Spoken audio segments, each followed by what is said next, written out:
chanteront le temps des cerises, sifflera bien mieux le merle moqueur.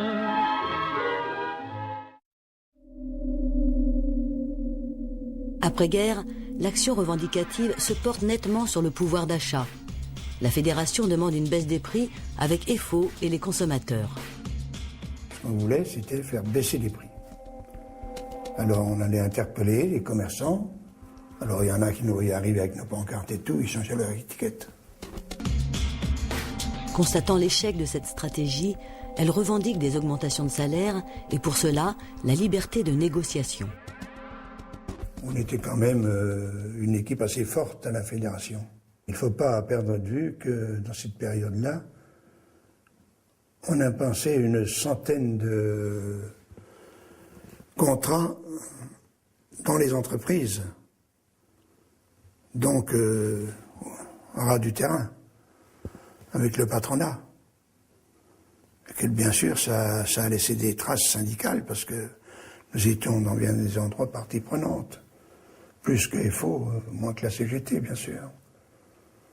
Et ça nous a redonné davantage confiance.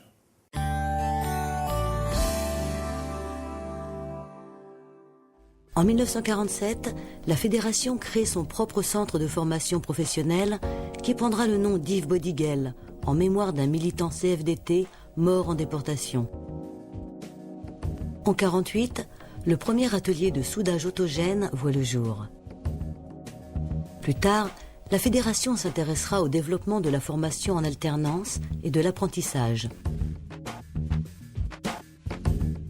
Elle gérera le centre Bodiguel jusqu'en 1999.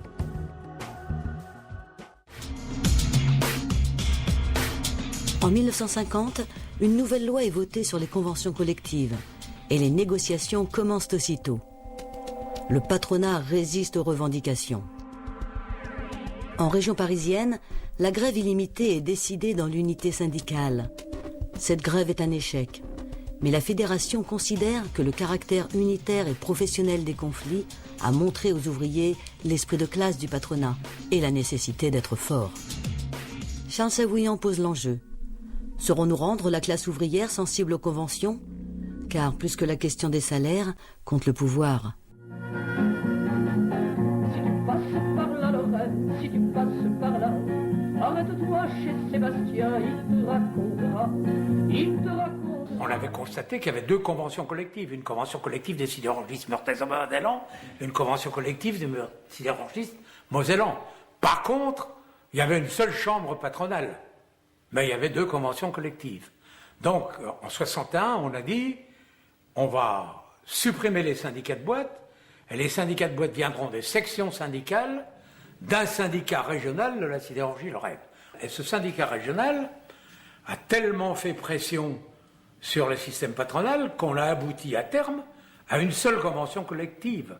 Parce que le paradoxe, c'était que les gens de chez De Wendel qui travaillaient en Meurthe-et-Moselle avaient un type de convention collective, et quand ils travaillaient en Moselle, à 10 km de là, ils avaient une autre convention collective. Dans la même entreprise. De 1953 à 1955, de grands conflits éclatent, certains très violents comme à Saint-Nazaire, où un jeune ouvrier est tué. Les métallos obtiendront 16% d'augmentation. Le nombre des adhérents double.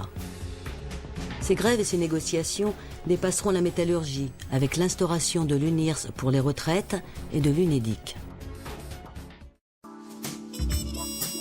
Le contexte est intensément marqué par les débats politiques pour construire une alternative au capitalisme qui se concentre en trust. Les uns, dont Gilbert Declercq, prônent une action interprofessionnelle de masse sous la forme de journée nationale unitaire.